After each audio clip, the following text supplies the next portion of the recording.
Là, ici, à Sainte-Marie, on vous montre, on a retrouvé des projectiles donc au début de cette rue, de cette artère, principale. Ouais. Et on a retrouvé l'arme tout au fond, là, près du Salvador. Là. Donc, ça a eu des coups de feu tout au long, on imagine, de cette artère. Et donc, les citoyens rencontrés me disaient que ça faisait partie de leur discussion et certains trouvent qu'il y a un sentiment d'insécurité qui s'installe. So, as you heard, there's a sentiment of insecurity among the citizens of Sainte-Marie in Beauce after the shooting that almost took the life of the Hells Angel. I think his name was Alexandre Maltais. And what we know is that he was circulating inside of a vehicle on that street, Boulevard Vachon, which is a principal artery of the municipality of Chaudière-Appalaches. And the reports are that they recuperated multiple machine guns, but no suspects have been arrested. So it's like a movie, and they wanted to kill him in front of everyone. I doubt the Hells Angels put a hit on their own. This has got to be tied to the independent traffickers. They are really upping it up a notch. They really want to send a message. In broad daylight, they wanted to kill a Hells Angels. It's definitely a new era, and they really did cross that magical line that for decades was never crossed, or hasn't been crossed since the Rock Machine versus the Hells Angels part. So let's look at this map right here, just to understand where the actions have been happening, especially because of the latest news stories. You need to see it with your eyes. So, it's better to see it with your eyes and to have it printed in your heart than just hearing words. You know what I'm saying? So this is Quebec City. This is the red zone, which we coined together. And you have the North Coast Corridor, what we talked about, remember? North Coast Corridor, and usually we want to talk about that all the way to 7th Island. It should be somewhere around here. There you go, 7th Island. That's our North Coast. And then you have Quebec City, you have the corridor. Then you could also follow 73 highway up north here to 175. And I think, let me just type it out, it'll be easier if you can see it. This is Alboavin's territory, co-boss of this rebellion.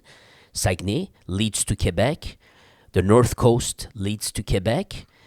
Quebec, well, Lévis right underneath right here. Lévis is going to be important for us because of a latest story. I'll go into that in a couple of seconds, a couple of minutes, I guess. And then you have the 73, if you follow down. Let me show you something.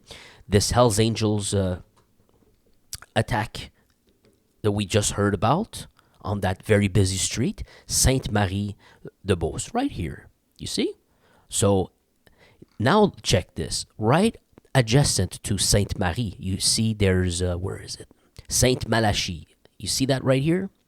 Remember, that's one of the places where one of the big storylines for the BFM happened. 19 février dernier que les policiers de la Sûreté du Québec s'étaient rendus justement à Saint-Malachie en lien là avec ces individus liés au Blood Family Mafia qui avaient torturé, entre autres, et séquestré aussi là, des membres, ou du moins des sympathisants là, des Hells Angels. L'un des tortionnaires dans cette histoire est Patrick Martin. Lui, il a été tué par justement l'un des otages. Il avait un de ses otages qui avait réussi à s'enfuir par la suite pour demander de l'aide. Donc, so that's the main event that happened in Saint-Malachie. Whenever we refer to that incident, it's that one. But there's another incident that's just as important that happened more recently. And we briefly touched on that, but you need to remember. This past November, there seems to have been a fire at a chalet in Saint-Malachie, and it was ordered by the Hells Angels that wanted to attack an ex-dealer of theirs who seemed to have switched alliance, maybe out of fear, to the clan of Ice Pick Zomel. Oh, but my bad, it happened at the end of October. It was reported in November, but the actual events was on the 28th to 29th October, around there. And the reports were from the police that the dealer in question had accumulated an important debt towards the Hells Angels. And in order to repay that debt, he started to sell for the rival group, the BFM. And so a few weeks before the setting of the fire of this chalet, the man would have been jumped by the handyman of Hells Angels, Mathieu Pelletier. That's the reports. They would have beat him up and even possibly cut his hair. And finally, weeks later, we've got this fire. Now, if you thought that the using of kids to commit crimes is something that only street gangs did, and that the Hells Angels, well, they are honorable folks.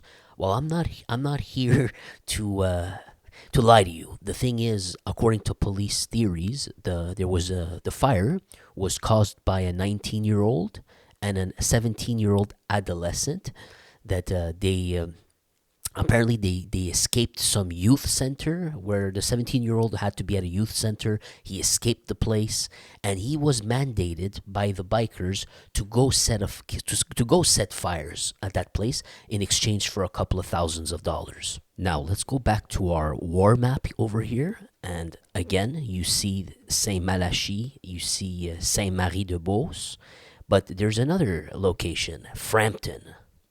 The Frampton, where the gangs from Montreal sent a kid to go burn the bunker. There was a what was it again? A underling, a Hells Angels puppet school, a bunker.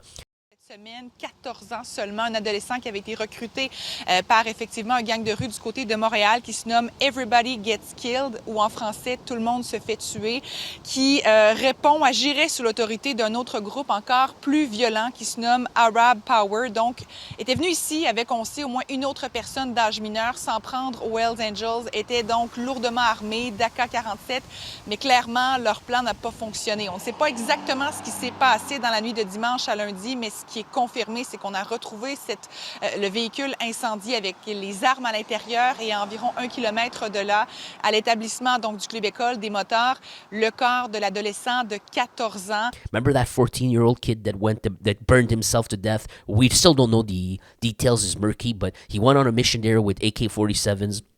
They found the car torched, and the kid died next to the mission. That was still the explanations do not make sense. One day we will get the full explanations without any conflicting information. But I'm assuming that's the same Frampton. You see how everything's right nearby, Saint-Malachie, Frampton. Then now you got they almost killed the guy, the Hells Angels in Sainte-Marie. If you look at all this together, you definitely see it's the Hells Angels from this area that are under attack, for sure. They're the ones that are taking the heat right now. And all roads lead to Quebec City, as we have seen.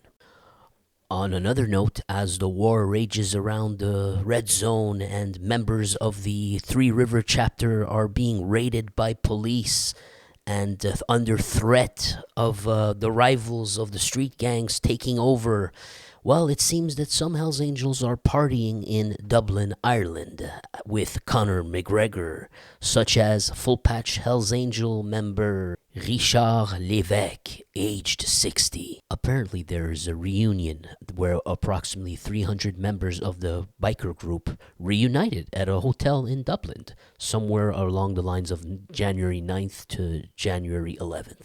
And according to news reports, Lévesque was acting as a representative of Quebec, a task that was fulfilled by none other than Martin Robert for a very long time, a member of the Montreal section. So who is Richard Lévesque? It seems he's a member of the Three River chapter, and he was also a member of the Ontarian Nomads chapter. Need I remind you that Ontarian chapter of Nomads was composed by numerous Quebecers, and that one of its members tried to branch off into Quebec. He got shot, allegedly ordered by members inside of Quebec itself. But Richard Lévesque seems to be the man to go abroad for his company. In December 2019, he tried to land in Haiti, which he was expulsed from. And 10 years before that, in 2009, he had helped form the chapter of the Hells Angels in the Dominican Republic. So on the last bit of news, I noticed here that they're saying that one of the leaders of Arab Power is under high surveillance. Well, you would assume he would have been on high surveillance anyway this whole time after everything that happened. Why start now? En moins de 2 ans, 2 édifices convertis en hôtels et appartenant au même propriétaire ont été la proie d'incendies criminels. But you know this, right? Multiple of these orders, such as the one where they were attacking that lawyer, the building that he owned, set it on fire, extortion attempts downtown, sending the kid to go to Frampton to burn up the bunker.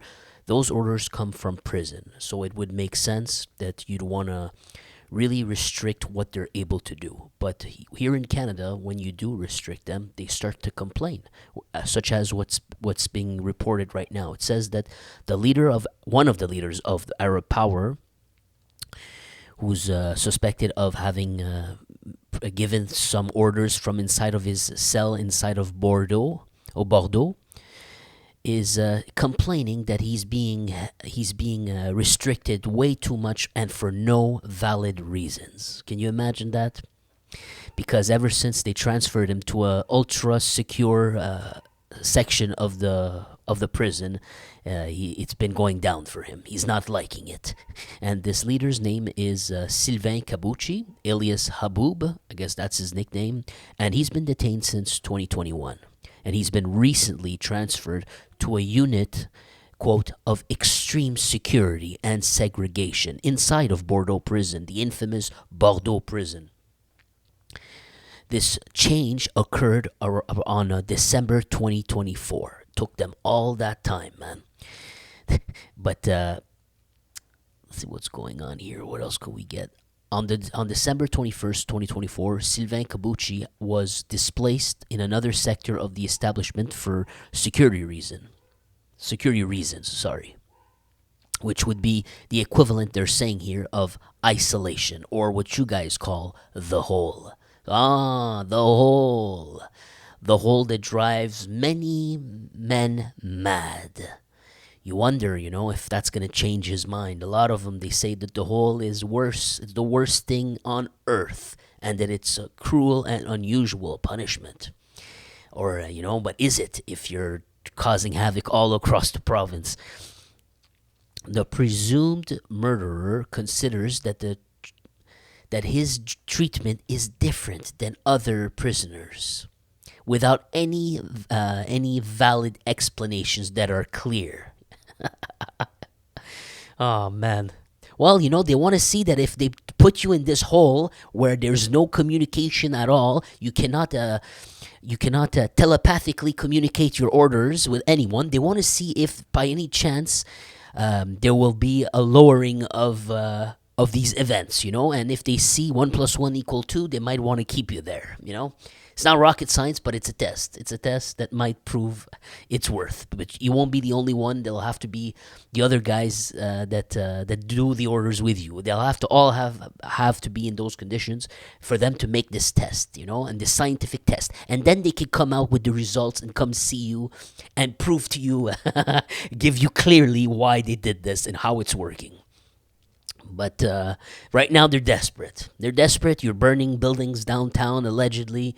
So what choice did you give them, right? What choice did you didn't want to play by any rules? Well, sometimes if you don't play by any rules, you got to expect to not be treated by any rules that are clear as you want them. But let's keep going. What else do we got here?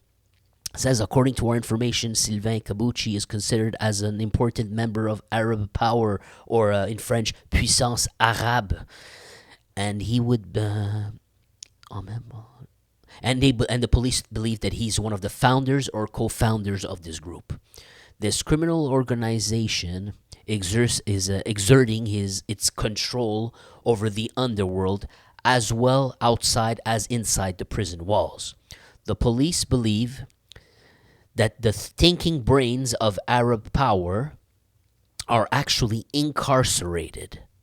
And they are the ones that are giving the orders for these waves of extortions and fires in Montreal and Laval in the last few years.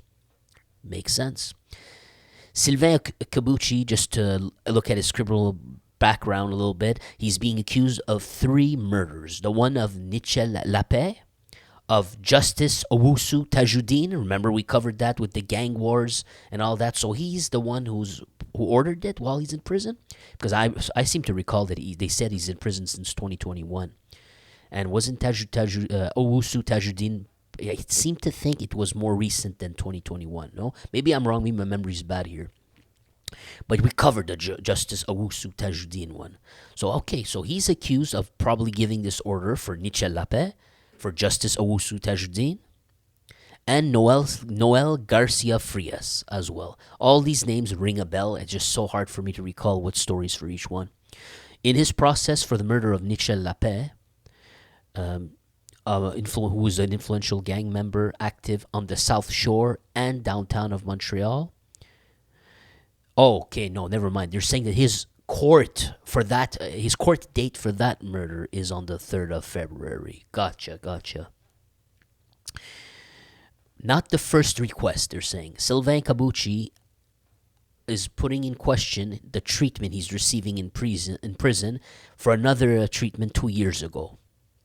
He is suspected of having commanded an attack on another detainee who they found lacerated, whatever that means. Anyway, so he's a big complainer. They're all big complainers. They want to do whatever they want, and then they don't want any they want the rules to apply for their protection, but no rules apply to the public's protection, such as that mother and child that got killed in that fire who were visiting Canada from France. Well, they learned their lesson.